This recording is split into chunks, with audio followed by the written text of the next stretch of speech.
नमस्कार मित्रांनो, अजित खेतले. आपण नेहमीच आपले व्हिडिओ शेअर करत आलेलो आहोत मॅन्युफॅक्चरिंगवरती. आता जे अमेरिकेने टॅक्सेशन त्यांच्या देशामध्ये आपण काय सप्लाय केलं तर टॅक्स किती असतो आपण आता पाहिलेलं आहे, मोर दॅन 25%.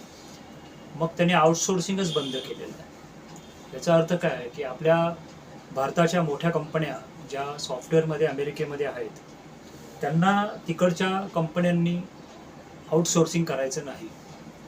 H1B व्हिसा ह्याची फीस त्यांनी वाढवलेली आहे.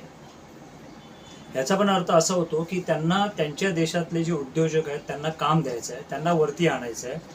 वेरॅज आपली सॉफ्टवेअर इंडस्ट्री ते खूप काम करते. तर त्यांनी अमेरिकेने एक प्रकारे त्यांना आपल्या कंपन्यांना सांगितलेलं आहे की आमच्या कंपन्यांना कामं हवी आहेत. मग आता याचे दुष्परिणाम आपल्यावरती काय होते? मग आपल्या ज्या कंपन्या आहेत त्यांना पण एक मार्केट हवं. काही दिवसांनी ते मार्केट शोधतील, मिडल ईस्टमध्ये जातील किंवा आणखी दुसरीकडे कुठेतरी कुठल्या कंट्रीमध्ये मार्केट शोधतील. पण तसं जरी पाहिलं तरी आपल्या देशामध्ये सर्व्हिस इंडस्ट्री फार जोरात आहे. आपल्यामध्ये एखादा आयटम बाहेरून येतो, मग आपण त्याचं ट्रेडिंग करतो. सर्व्हिस इंडस्ट्रीमध्ये आपण सॉफ्टवेअर सप्लाय करतो, पण मॅन्युफॅक्चरिंगमध्ये आपण अजून मागे आहोत. मॅन्युफॅक्चरिंगमध्ये स्मॉल स्केल इंडस्ट्रीज ज्या आहेत भारतामध्ये त्या खूप कमी आहेत. आज जर त्या असत्या तर आपल्या सॉफ्टवेअर इंडस्ट्रीजने त्यांनाच सप्लाय केलं असतं त्यांचं सॉफ्टवेअर.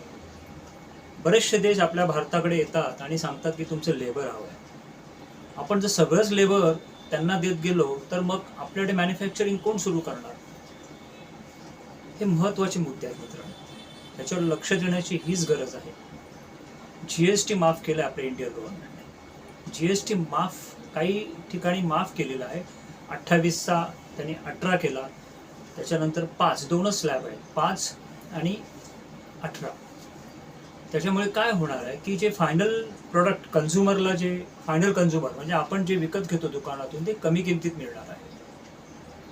तर याचा फायदा आपल्याला घ्यायला. बरं, याचे दुष्परिणाम पण आहेत की जे GST कलेक्शन मागे होतं ते आता होणार नाही आहे. ते 10% कुठेतरी कमी होणार आहे.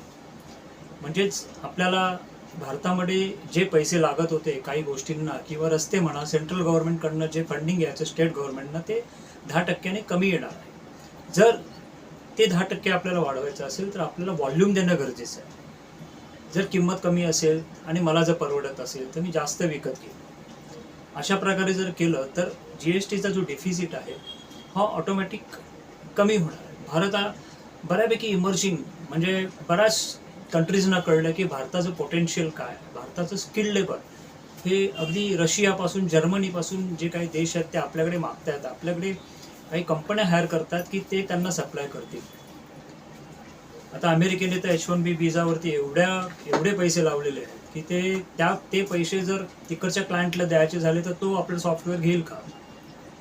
तर अशा प्रकारचे बरेच प्रॉब्लेम्स भारतामध्ये आहेत. पण त्याच्या अपॉर्च्युनिटीज पण खूप आहेत. मित्रांनो, मॅन्युफॅक्चरिंगमध्ये या छोटे मोठे बिझनेस सुरू करा आणि हीच वेळ आहे की आपण मॅन्युफॅक्चरिंगमध्ये उभे राहू शकतो.